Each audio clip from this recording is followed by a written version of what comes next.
All the leaves are brown and the skies are grey, and we're back for Season 2 of Somewhere to Believe In, the podcast brought to you by Greenbelt Festival.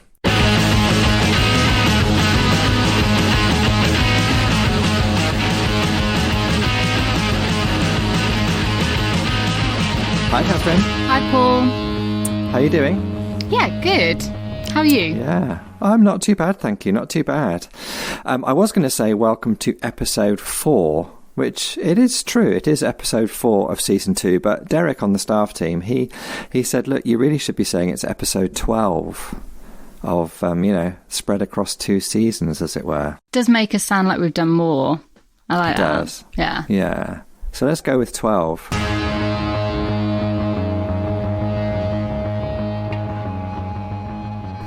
Now, today we're not going to do much chit-chat beforehand because the conversation that we've got lined up feels like something we need to get to as soon as possible.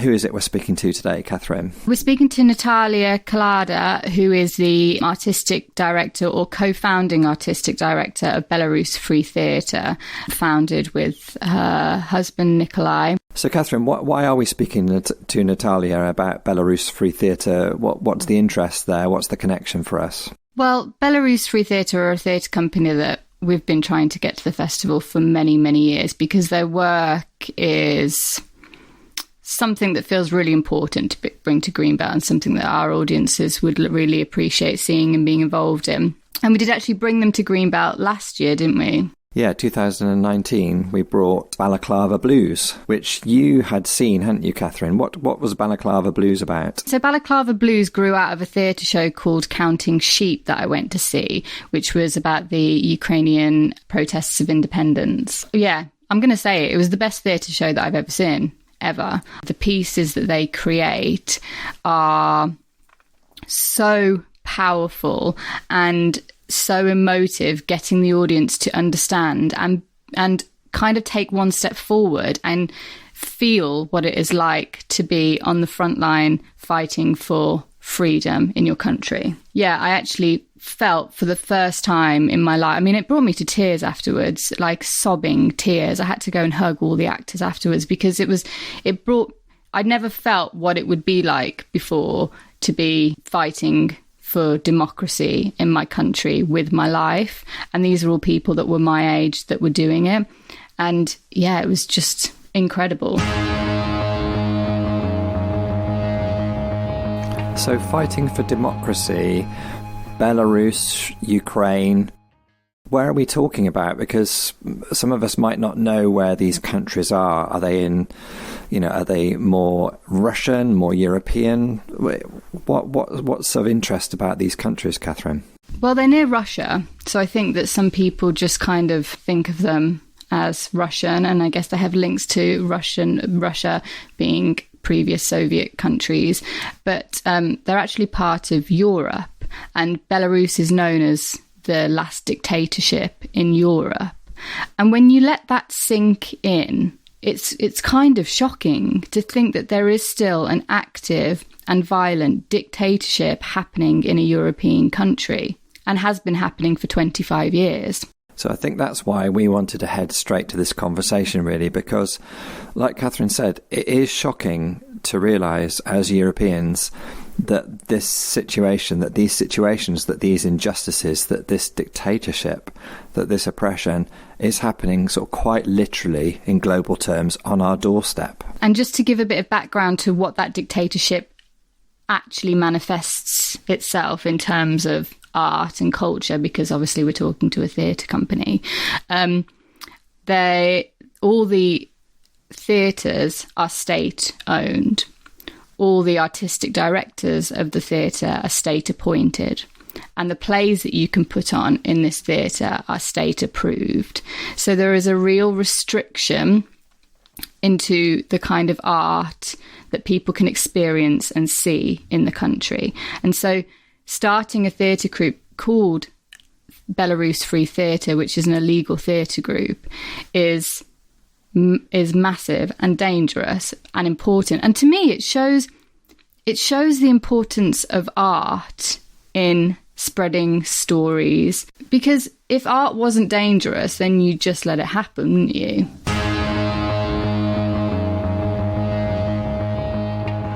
We spoke to Natalia.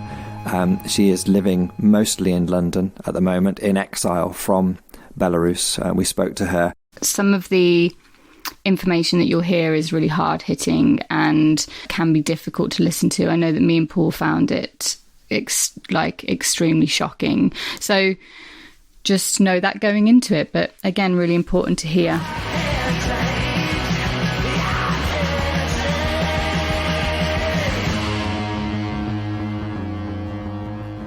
Thank you so much for your time. We're really excited to talk to you. Thank you so much. So happy to be with you. Could you perhaps just say for the tape who you are and what your role is with Belarus Free Theatre? My name is Natalia Kaliada, and I am founding co-artistic director or co-founding artistic director. We never managed to properly frame our positions with my husband, so we simply call either founding artistic directors or co-founding artistic directors. So that's one of those roles that I personally have, as well as CEO of the company. But in my parallel life, I was trained as a diplomat and worked for American government for 10 years, moving nuclear weapons out of Belarus and cleaning soil from rocket fuel before doing theatre. So, Natalia, what got you into the idea of making a theatre company in Belarus? I think it's connected to my family as well, because I wanted to become an actress when I was 16 years old. But my father, he was vice chancellor of the only Academy of Arts in Belarus. And he said that it's not better to do that because it will be considered as corruption, even if you enter yourself, even if all exams will be perfect. But in our country, people will think that I got there because of him. And he really didn't want to do that for me. And my brother, who is 10 years older than me, he said, like, listen, little one, don't worry, and you should become a diplomat. So it's the same thing. You need to pretend all the time, but on top of it, you will speak English. So here I am. But my parents, they're coming from theater world. Both of them are trained as actors, and both of them worked in the industry. My mom is TV director, and my father is now teaching our students because he was fired from the only Academy of Arts. He was dismissed, and he was told that his children are disgrace for the country and he's disgrace for the Academy of Arts. And but now lucky we are because he teach our students who we teach underground. But I just made a step ahead already. But it was censorship of life. Whatever you do in your life is completely prohibited. And at some point you understand that when you start to write a play, as my husband started to do, nobody could prohibit you to do that. And he started to write plays, and it started to get awards outside of Belarus. But because he was prohibited inside of Belarus, it wasn't possible to stage at any national theater because we have only national official theaters. 28 official theaters and 32 jails, what talks a lot about our country. And we became the only independent one because we thought we will do it underground. And if it's very easy to catch people when they are on the surface, but when they go underground, and work in secret locations, it's more difficult for authorities. And we thought underground doesn't have the start and the end, and we could dig very deeply and hide physically, but do not hide in terms of our ideas. And that's how it was announced. We just chose a day, and we said at the press conference that Belarus Free Theatre starts its existence. That was it. And after that, we made 3 major steps. It was alternative system of education that we established right away, and I would say that it's a baby of my husband, that idea of alternative system of education. We started international competition of contemporary plays because we think that playwrights, they're the best X-ray machines of society. And the third one, we started to produce shows. All of it been either online or in secret locations. So for us, lockdown doesn't mean anything because we exist in lockdown for all years of our existence. Even going back before your parents' time, Natalia, I think we've read that your family has a long history of resistance, creative resistance and protest. And I think I read somewhere that your grandfather was even imprisoned by Stalin. Does it feel like it's in your DNA? Is it in your genes to resist and to fight the status quo? Yeah, it's. I told my grandmother when my husband was released out of jail, and we went to see her when she was still alive, and she said, like, I never thought that my grandchildren will face what we faced, and I thought that everything was over when your grandfather went to Stalin jail, and before he was in German concentration camp, and when Soviets freed Germany after the World War II, many people who were in concentration camps in Germany, they've been sent to Soviet gulag. And that was exactly the story of my grandfather. And when she told me that it was over, she hoped it was over with my grandfather, I told her that that's the problem of DNA. So what I'm living now is because of our family DNA. And the question is, do I want to have another life? Do I want to have another experience?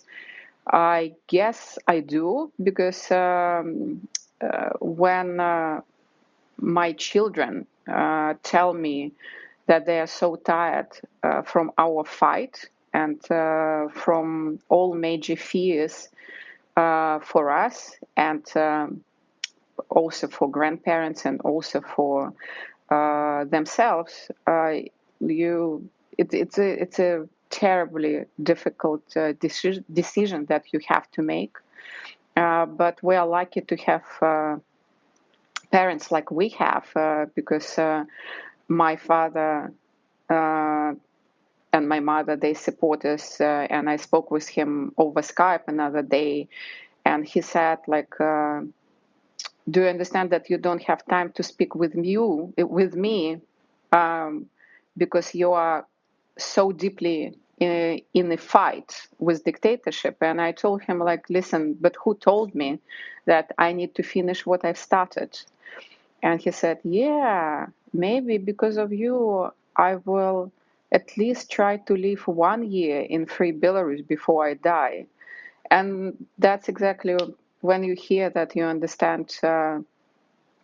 He taught me that. And my father-in-law, unfortunately, died also because of us, because we had a meeting with William Hague when he was foreign secretary of the UK, and we've been lobbying for major economic sanctions against Lukashenko, and who is dictating Belarus, and the regime, and all his, as I call them, scumbags or moneybags who support him and keep the regime going. And even though KGB knew, because we still have KGB, that we are in London, they raided the apartment of my father-in-law, and he had a heart attack and he passed away. But before because it happened kind of within 2 days. They raided on one day. He got in a hospital on the same day, but from a hospital he managed to give us a call, and he said that I defended our home, but you now need to continue the fight and to bring democracy to Belarus. And next day he died. We feel terribly guilty overall, but kind of what helped us to continue, it's exactly that phone call. I think if he didn't do that phone call, I mean, I don't know what will happen with us kind of mentally. It's bad anyway. It's so difficult. But kind of those phrases from parents and grandparents give us strength. Did you know when you started Belarus Free Theatre and you had this idea of doing an underground theatre in Belarus, which would have been illegal, did you know what kind of future or life that you were signing yourself up for in that moment? Yeah, because it was already when we started the whole brainstorming what it means, Belarus Free Theatre. It was September of 2004, and we announced about the existence in 2005. And the idea came from very simple brainstorming session with our friends when we've been preparing a major European march, like a march for Europe, because we always, as the country, we wanted to become a part of EU. And we started like to discuss what it means. I mean, like free Belarus, and of course, like you understand, it's everything free from censorship. It's free music, literature, history, and then somehow we said the word theater, and it started kind of with. We got so hooked into it with my husband because at that time he was already writing plays, and it was staged outside of Belarus, and we thought that probably the way what we could do, how we could help. And it was 2004, and by that time Lukashenko was already in power for 10 years, so nothing new. We lost our friends. They were kidnapped and killed, and it's happened in 1999 and in 2000. And I think it's exactly, you kind of, as a human being, you think, what can I accept? Like, as all of us, like, I guess, thinking about different compromises in life. And by that time, I worked for American government till 2001, I think, if I remember correctly. And by that time, I was already a public enemy because I was considered as a foreign spy. And my job was to support all democratic forces in Belarus. It was a major article in the Soviet Belarus newspaper, what is the main newspaper, but it's called Soviet Belarus. And today it's 2020, but it's still Soviet.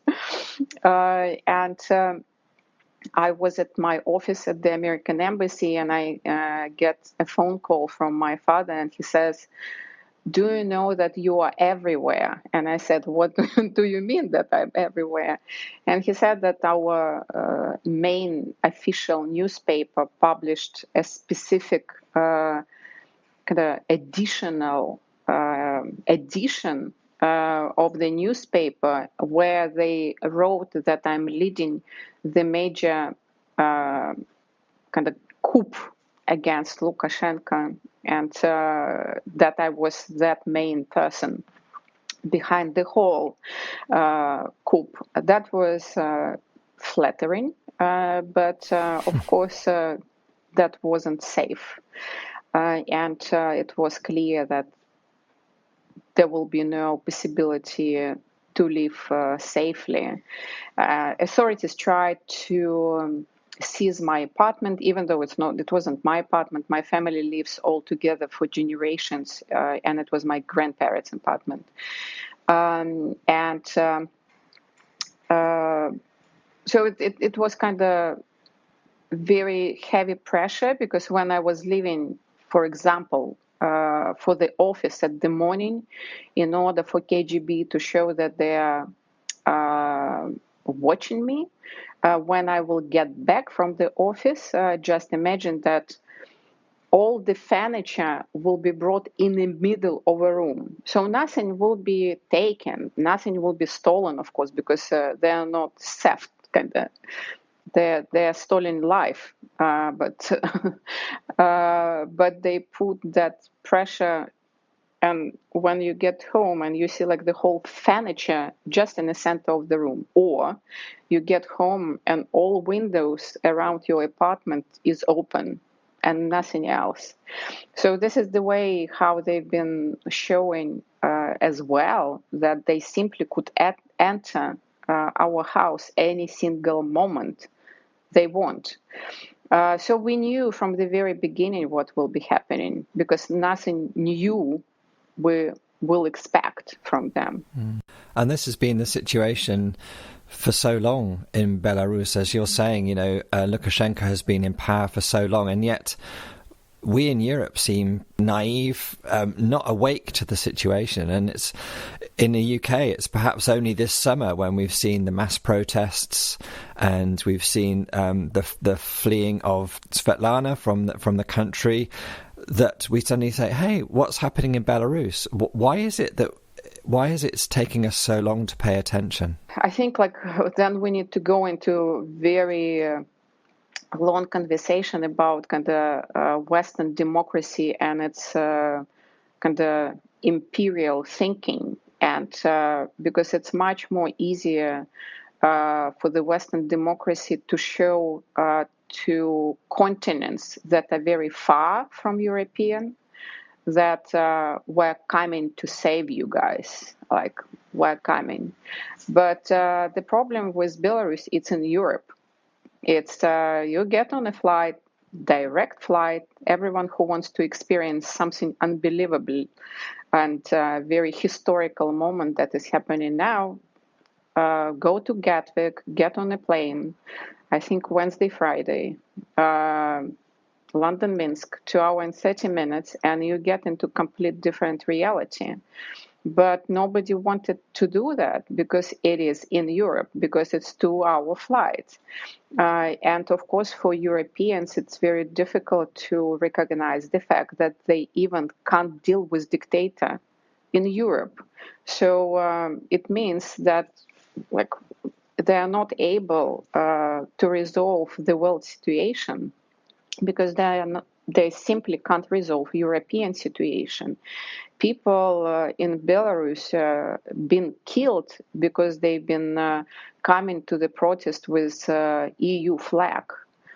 And here we have the whole country that became a second home for us, that decided to stop that unity, and kind of understanding that European Union was created in order to stop wars, because all of us are very realistic people, and we understand that the history of Europe is a history of wars. So do we want that to start again? And also there is no strength how to deal with Russia. So when you talk about Belarus, so straight away you will get the answer, but we have a major problem kind of on your east border. It's Russia. And we try to explain for years, like from day one when Lukashenko came to power, because everyone knew that it will be complete disaster. And so we've been trying to explain to the Western leaders that if you do not stop Lukashenko in Belarus, then Russians will find more sophisticated version, and it will be more dangerous than Lukashenko, because Russians have so much money. This is like the richest people in the world. here I'm talking about Putin, who is considered the richest man in the world. And it's exactly what started. It's exactly what's happened because Western democracy never works proactively. Western democracy works reactively. When the problem appears, then they try to resolve it, but it's too late to resolve it because the interference, for example, by Russians brought so much harm to the UK. You read Russian report over summer, to the United States, because what people didn't see coming, I mean, like people who live under democracy, that dictatorship is contagious. Dictatorship is contagious because what dictators try to do, they wanted to be like royalty, like monarchs, like to stay in power for good till the end of their lives and then grant that power to their children. It's exactly the same model. But what democratic leaders wanted to do, they want to become dictators. Because what we see now, it's a very simple thing. Democratic leaders are using democratic frames to sell dictatorial rhetorics to population.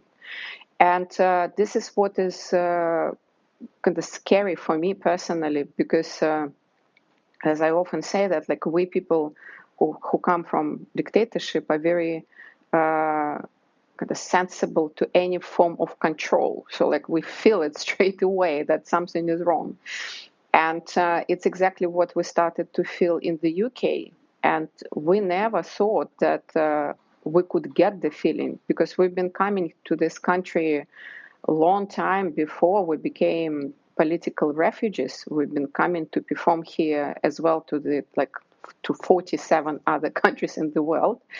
But when you see how democracy gets corrupted and how people not able to see it and thinking that it will simply pass and you will wake up next day and it will be as it was before. No, it will never be as it was before, because we didn't start to defend our rights on time. And to get back our rights takes much more time than for authorities, for any system to take it away from us, from people. And that's the thing, like, why nobody wanted to pay attention to Belarus, because it's such a complex geopolitical and international relationship question. And only now, after 26 years, but again, like people got arrested on Sunday. For today, it's more than 15,000 people who got arrested. 15,000 in Europe these days. Again, in terms of media agenda, Belarus is not longer there because the world is not able to deal with more than one conflict at a time. Kind of our attention span is kind of so sporadic, and we're just moving in chaos and trying to understand like what is happening at national level, and we don't care what is happening internationally. And the only thing that we're missing while we're looking inwards and not looking outwards, it's necessary to understand that we're so interconnected. If we don't pay attention to what's happening in other parts of the world, it will get to us. Natalia, could you tell our listeners a little bit about what's been happening in Belarus this summer and what started these recent protests? So this summer, I think I try quickly to start from March when lockdown happened in the UK. And we sent all our actors, 26 members of our companies who continue to work underground in Belarus, we sent into lockdown in Belarus because Alexander Lukashenko denied the fact of coronavirus. and he advised people to get vodka, go to sauna, and get on tractor as a rescue plan. That was, and in May, he announced new presidential elections, because in Belarus, you never know when elections will take place. It's always coming as a big surprise. And it came right around the Victory Day. It was a huge military parade, like 15,000 people. The date was announced, and it was the 9th of August. And he hoped that because of coronavirus and kind of the world not paying attention, it will be very possible for him to rig it very easily, as he did for all years of his existence. And it didn't work. It didn't work because this time it was existential crisis for Belarus. For people of Belarus, because first of all, people knew that coronavirus situation, when the whole world is trying somehow to protect people, this one is arresting and putting in jail doctors who are telling the truth, because all doctors signed the papers that they can't say that people are dying from coronavirus, non-disclosure papers. But some been very brave, and they sat and they ended up in jails. So people started to understand that it's kind of real death and life situation. Economy went down, so it's also about future of children, so life and death again. And then in Belarus, in order to become presidential candidate, you need to collect a specific number of signatures, like more than 100,000. And there were a number of people like Viktor Babarika, Sergei Tikhanovsky. And even though people been queuing like for hours and hours, kilometers and kilometers under the rain, giving their signatures, and Viktor Babarika almost collected 500,000 of signatures. And Sergei Tikhanovsky, don't remember exactly how many, maybe 200,000. And what Lukashenko did, he did again another mistake. He said those signatures are not real. And when you personally know that you've been queuing for days and hours to give that signature, the only message you get, it means that you are not recognized as a population of the country. You, like Lukashenko, doesn't recognize his own people. So it was again another existential crisis. And the next one he did, he started to arrest people already in June. So before elections on the 9th of August, by that time, 1,000 people got arrested already. And Belarus never saw that before. Like usually, all arrests will happen after the elections. So in 2010, when I got arrested, 2,000 people got arrested, but it happened after the elections, not before. Then the week, the 9th of August to the 12th of August, the most horrific things started to happen during the daylight time, what never happened in Belarus again. It's when I was arrested in 2010, I was threatened to be raped, but I wasn't raped, so I was lucky in jail. But this time they started to rape people, and they started to rape boys, men, and it was kind of specific angle that they used. They also raped girls and women, but bigger number is connected to male rape. And it was done with foreign objects, and our managing director, Svetlana, together with her partner Nadia, who got arrested as well and went through absolute horror in jail, they said that the one thing that will definitely stay till the end of their lives with them is that particular scream that was coming from male floor when tortures took place there. And people, when they got released out of jail, many of them are going through absolutely horrific post-traumatic syndrome. And kind of talking to Sveta and Nadia, they said an interesting phrase to us. They said, because of our shows that we did, it helped us in jail because we saw all of it on stage, like hundreds and thousands of times, when we've been trying to inform audiences all over the world about reality that is happening in Belarus, Russia, and Russian invasion to Ukraine.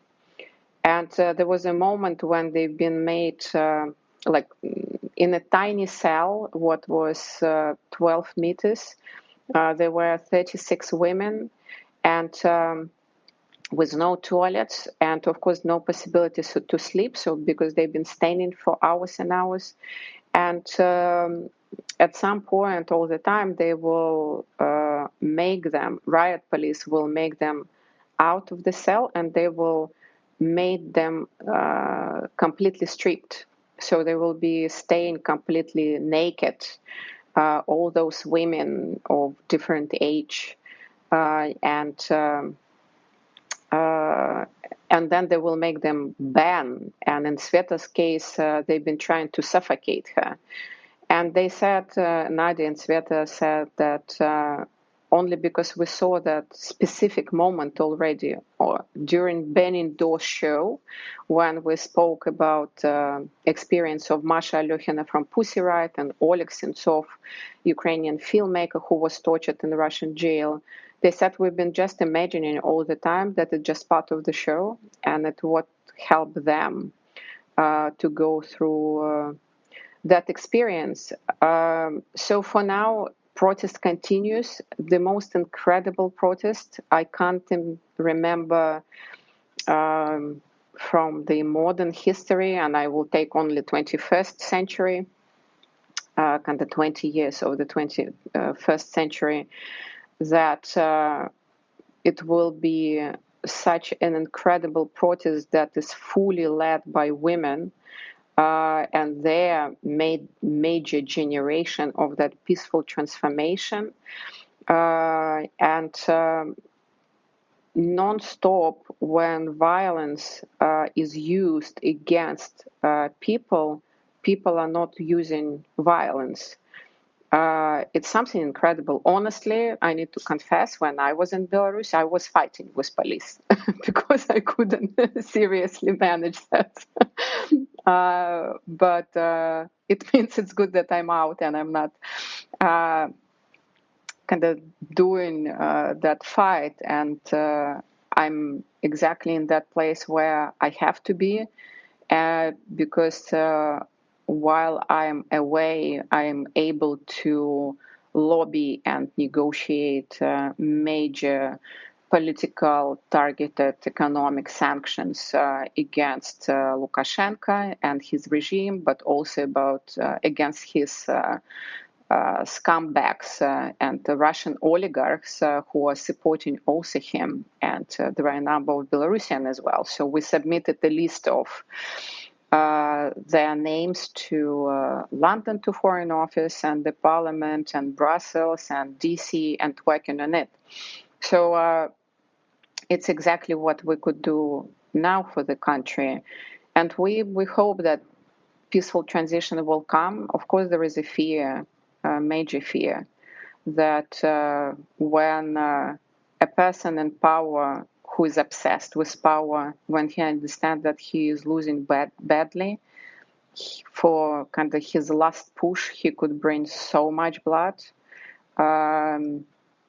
that will be not possible to digest. But I do hope, even though I don't have a big hope, that jointly EU, the UK, and Washington, unfortunately, talking with State Department and Congress and Senate, they have their own problem that hopefully will be resolved on the 3rd of November and Trump will go. But there is another conversation happening that whether he will go peacefully as well. it's exactly to come back on the topic that dictatorship is contagious, that it's very difficult to drop that power when you're obsessed with power. And hopefully American people will start to enjoy democracy again very soon, because it feels like almost desperate hunger for democracy in America. And it feels like we need to preserve democracy in America and the UK in order to stabilize the world, because now it feels so disenfranchised that there is a big fear that all those cracks, especially with Russian interference, might continue to bring more harm. So hopefully that situation will be resolved, and a joint kind of force in between the US, UK, and EU on democracy and human rights will be reestablished. You described earlier on that theatre is almost like an X-ray on society, and I love that phrase. I wonder if you could tell our listeners just a few examples of some of the shows, some of the theatre that you have managed to make in impossible circumstances over the years. If I remember correctly, we created 27 shows, but maybe even more. So we need to check. Already kind of lost the track of it. But Generation Jeans, it's a solo show done by my husband, Natalia Kaliada, and he talks about his experience when he was selling jeans and rock music during the Soviet Union and get arrested for that, and how he got arrested for the same stuff because rock music was prohibited, still not very much allowed in Belarus.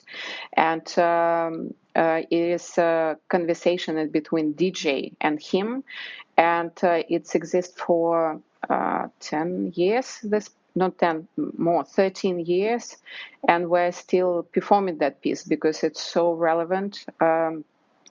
And being Harold Pinter, based on Harold Pinter plays.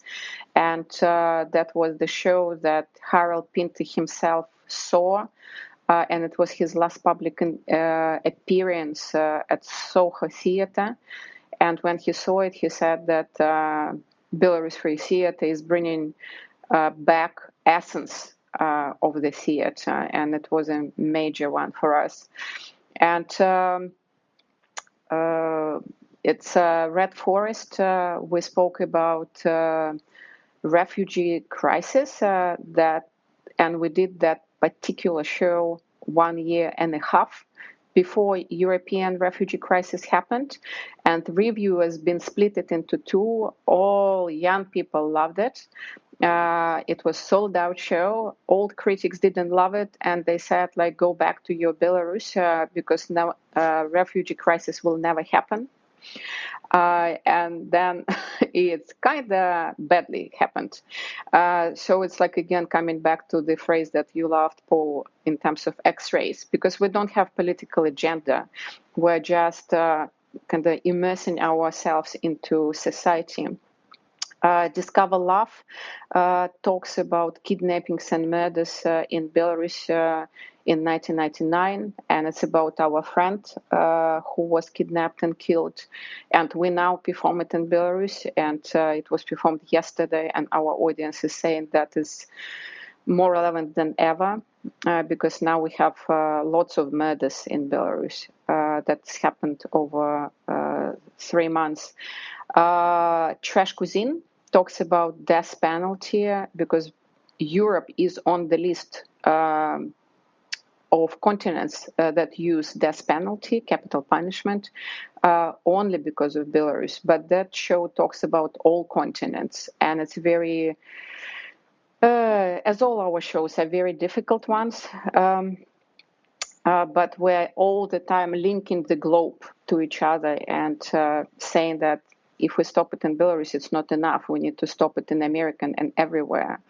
Burning Doors, it's, I guess, my favorite one. I love that because it was possible to achieve something incredible for me personally, because we managed to include contemporary art piece into contemporary theater and use bodies of actors that way that you don't need to use any words, but you could immerse audience into understanding what the torture means. Now we're supposed to bring the show Dogs of Europe in May to the Barbican. Unfortunately, it didn't happen. We still hope it will be possible next year, but obviously if social distancing in theater will continue, it won't be possible. And it talks about establishment of a new Reich that is established by Russia, and Belarus doesn't exist anymore, and Europe became gray zone. And that particular show talks about kind of our indifference, how we allow systems and authorities to dictate and manipulate what we must do. But in reality, if we will stand up for our rights, then this new Reich will not be established. And I hope everything what is happening in Belarus now will give that chance to stop that possible future development. And of course, currently we're already working on a number of new shows that are connected to current events in Belarus, and hopefully it will be our experience, how we became refugees. And we're very interested in direct democracy. What is happening now, because in Belarus, what is happening now, it's a very unique thing that local boroughs could request who to come and perform. So now we have a beautiful queue of many boroughs of Minsk, I mean, like all of them, who require Belarus Free Theater to come and perform. And mobility of our actors and directors are absolutely unique, because they made an adaptation very quickly that is accessible to children, because none of our shows, none of them, are accessible to toddlers. But here they managed, and I see video footage and photos. It kind of almost bring me to tears, but I'm trying not to go into tears before we take Dictator down. But you see all those children laughing and clapping and getting close to actors, and that's something very unique and very beautiful about direct democracy. But in July, when all those arrests started to happen, our audience got in touch with us, and they said, can you start to perform shows face to face? And we reopened on the 2nd of July with face to face performances. And they said, because we get arrested, we need your images to stay with us in jail, because images of your show help us going.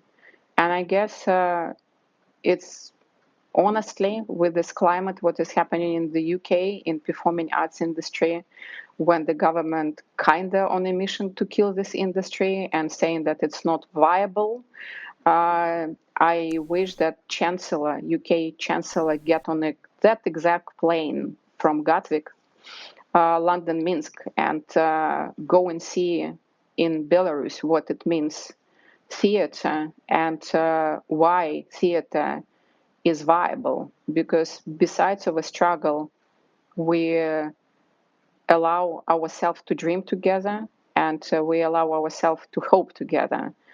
But also we allow ourselves to suffer together, and not to create safe bubbles where population is put in. Thank you so much for that, Natalia. And just quickly before you go, could you tell our listeners how people can engage with your work, how they can help the situation, what can they do? As I guess, like all of us now here, we badly need that financial support, but we badly need financial support because all our guys in Belarus, and that's exactly the only difference that I could probably say, that I understand that the UK performing arts in a very difficult situation, but our guys are trying with theater and arts to take dictator down. And sometimes we even need money for food parcels to send to jails, or we need warm clothes in order to go to the protest. And for our guys just to continue to live their life and support their families. So that will be absolutely incredible if it's possible to support that way. It's possible to do that via belarusfreetheater.com, and it's also possible to support that via microsite imwiththeband.com, and you could write to our info@belarusfreetheater.com if that link doesn't work, just in case, and we will answer, and we'll hugely appreciate that help. And in terms of kind of political help, just continue to write to your MPs, because there is that particular democratic tool that British society has, and ask your MPs to make the British government to add major scumbags to sanctions list, so their assets will be frozen, and it will not be possible for them to continue business in the UK, because there is no place for people like them in this country, because they even put this country in danger if they continue businesses here. Thank you very much for your time and taking some time out of your really important schedule to talk to us. And we'll share all those links with our audience in an email with this podcast too. Thank you. Thank you so much.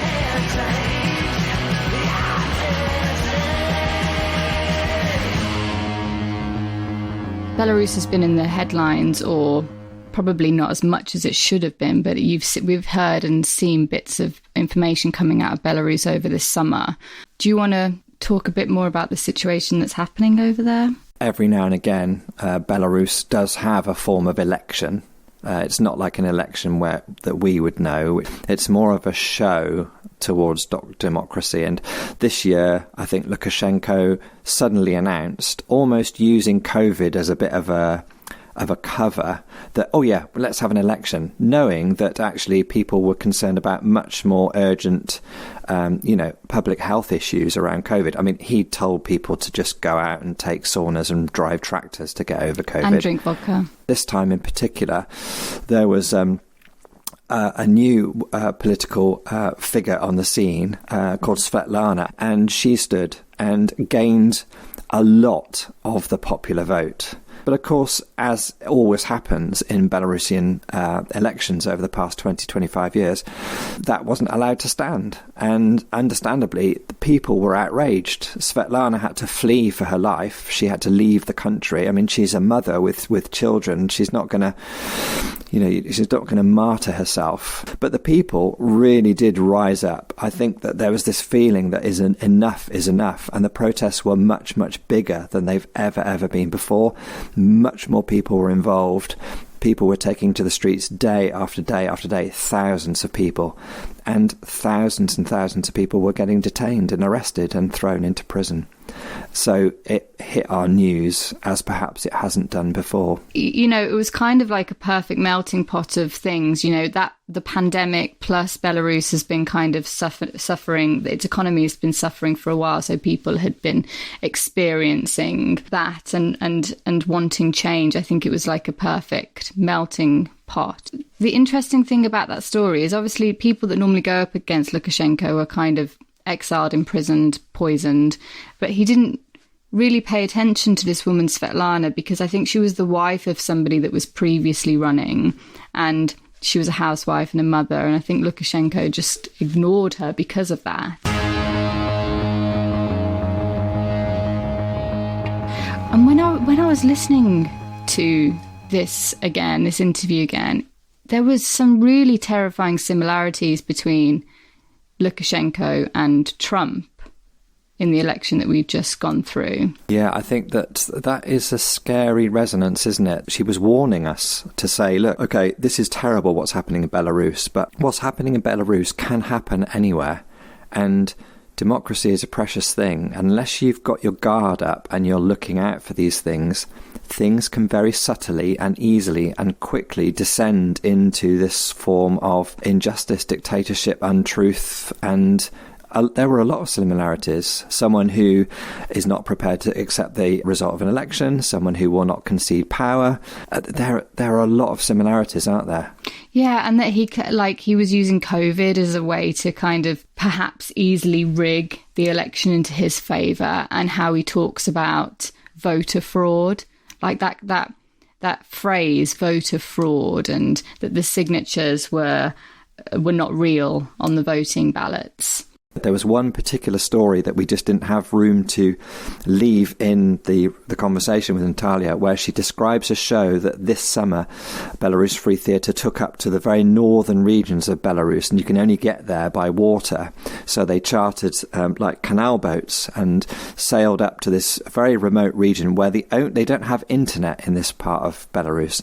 So the only form of news they get is cable-fed state television. So the only narrative they know is that Lukashenko's in charge, isn't it great?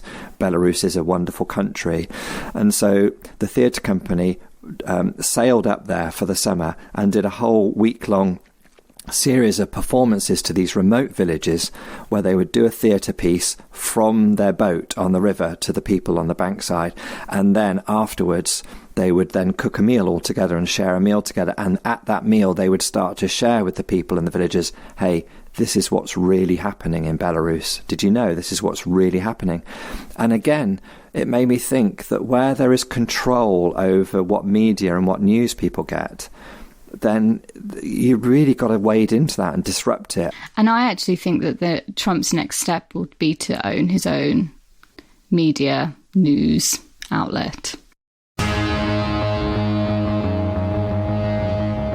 I started thinking about, if Greenbelt was illegal, would you still put it on?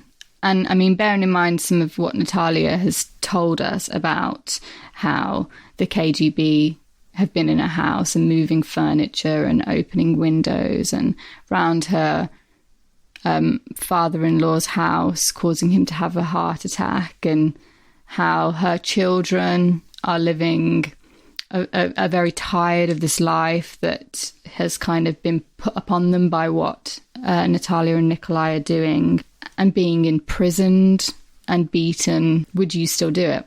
That is the big question, isn't it, for us when we hear this sort of witness, when we look at this sort of life, is would we do the same? Would we be brave enough to do the same? I mean, I'd like to think that we would. What do you think, Catherine?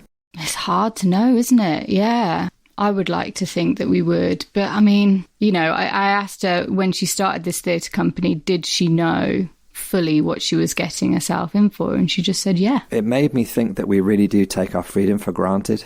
Because we haven't experienced those freedoms being taken away from us. I feel like we don't stand up for them enough. We don't realise how important they are. And when you look at countries like Belarus or Russia or Ukraine, and you see people living under that kind of oppression, it's just crazy, isn't it? It's like, it feels like we're talking about like a country, you know, 100 years ago. It's insane to think this is a country so close now. If these things get taken from us, they're much harder to win back than if we fight to ensure that they're not eroded, that they're not taken away, that freedom is really, really important. Freedom is a constant struggle. I think that was an Angela Davis quote there. It was an Angela Davis quote, yeah. One of the really shocking things that Natalia talks about, and, you know, I've read it in a lot of newspapers and news articles elsewhere, is about how... So currently these protests are happening every Sunday, and they're quite peaceful, and they're for the first time involving a lot of women and a lot of older people, which never used to happen really before, because they were always the people that were voting for Lukashenko, and it was normally the young people in the streets. So they're having these protests every Sunday, and they're getting bigger and more people are coming to them. And the police are... using really violent tactics to kidnap, imprison, beat, rape, torture these protesters, and they would throw them into prison. Their families wouldn't know what prisons they were in or where they were in or how long they were going to be held for. And sometimes they would be released. And, you know, there was a news article that came out today, wasn't there, about a young teacher, 31-year-old children's art teacher, who was beaten and thrown in jail. And when their family knew where they were, he was found in a hospital in a coma and then died. Yeah, and, you know, this isn't just a few people. 15,000 people this summer as a result of these protests, which should be natural and lawful, have been imprisoned. 15,000 people. That is a lot of people. And, you know, the story about Roman Bondarenko, which has just come out today, like Catherine said, that's one story. It's a tragic story. But these, you know, not knowing where people are, not knowing why they've been put in jail, the conditions in which they're held when they are put in jail, just completely inhumane. You know, like I think you said earlier on, Catherine, almost as if it's like 2 centuries ago or something, not in the 21st century in Europe.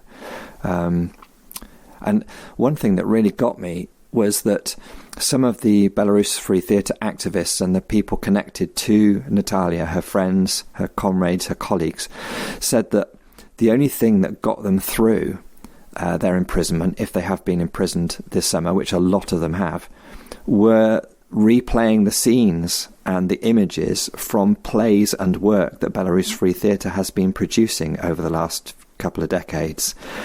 In a way, that theatre making was a rehearsal, a direct rehearsal for their imprisonment. In other words, they thought, yeah, I know what this is like because I've acted it already and now it's happening to me. And if ever there was an argument for how powerful art can be to provide you with that sort of strength to know that, okay, I know what's happening next. I've seen this. I've heard this story. I'm in this story now. Gave them that sort of like those tools and stories to enable them to get through. But I found that sad, shocking, powerful all at the same time. Yeah, because you realise their stuff isn't a dramatisation of the situation. Like, it is just putting the current situation on stage, live and factual. You know, it was the same when we had Pussy Riot to the festival. You know, Masha from Pussy Riot has been in some of the shows with Belarus Free Theatre, and there's a lot of similarities between what those two companies are doing, and our audience are familiar of Pussy Riot and have a great affection and respect for the work that they're doing. And there was a moment with Masha when she was in a Russian prison and she was trying to fight for her rights against the Russian prison guards, and whilst in prison. So I can't imagine what she was going through, but where she had to think to herself, like, the easiest thing would be to give up. Everything is miserable because I'm fighting for this. But at the end of the day, I'm by myself in my prison cell, and I have to think, what can I live with? What decisions could I live with myself making? And Natalia said the same thing, like, what can I accept? And really having to think about those questions. What am I willing to put up with, really?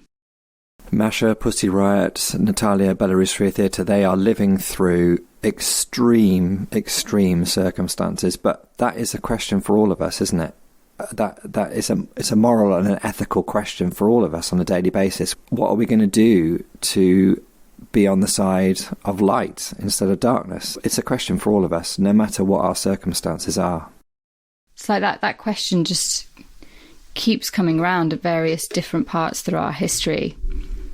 Be on the right side of history or be on the wrong side of history. Even Natalia has that sense that the arc of history might be bending towards justice. I love that bit where she said about her own father, you know, because of what you're doing, Natalia, because of what Belarus Free Theatre continues to do, I will keep myself alive to try and live 1 year in a free Belarus. And this feels like the moment that this could happen. I mean, like, just to really put an importance on what is happening now in Belarus, like, people have never protested like this before against the dictatorship, is what I got from that conversation. This could be that moment of change.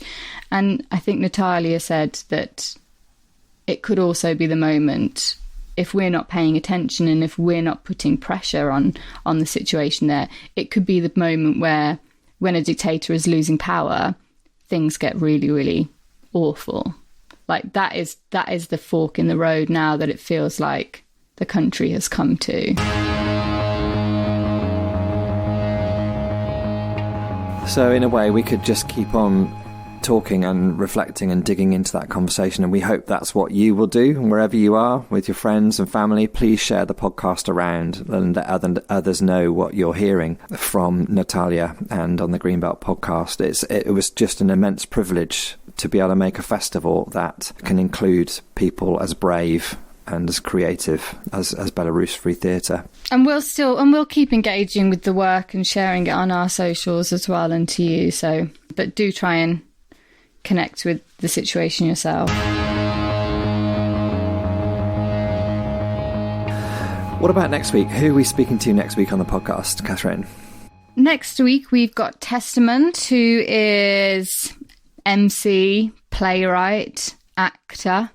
We've had him at the festival a couple of times with a couple of theatre shows which were incredible, one called Blake Remixed and one recently called Woke. And we have a conversation with him about his art, his work, his faith. Yeah, please let us know what you're thinking of the podcasts. You can email us on stbi@greenbelt.org.uk. And on social media, you can leave us comments, obviously, on at Greenbelt on Twitter and at Greenbelt Festival on Instagram and Facebook. And don't forget to rate us on the podcast platforms that you're listening to us on, because that really helps with us getting the episode more listened to. Rate us if you like us. If you don't like us, don't worry about it. We've just listened to a conversation that's all about the truth, Katherine. We just want people to tell the truth. Have your say nice. If you agree with us. Yeah, that's our own form of diktat.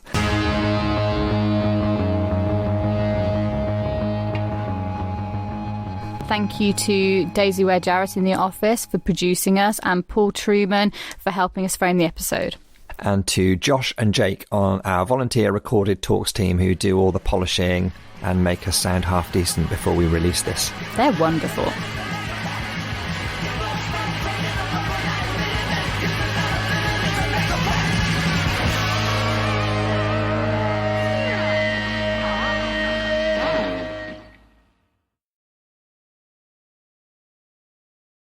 We had a lovely little email in from someone saying that they love listening to the podcast each week as they're doing the ironing. So, there might be other ways in which some of you are listening to the podcast, and we'd like to hear about those, please. I like listening when I'm in the car. I mean, photographic evidence if you are ironing or dog walking, or it's a bit difficult if you're driving a car, but... don't do that. Yeah. How do you listen to yours? Sounds like a Cadbury's cream egg sort of commercial, doesn't it? Anyway. I miss Cadbury's, when Cadbury's used to be good. I miss it. I mean, living and growing up in the Black Country, Cadbury's is quite close to your heart. And you felt betrayed when they changed that chocolate recipe? Completely betrayed. I mean, you all have friends, family, relatives that have worked or been around Cadbury's. And, it's a big part of our identity. We have a Cadbury's chocolate factory. We have Bourneville.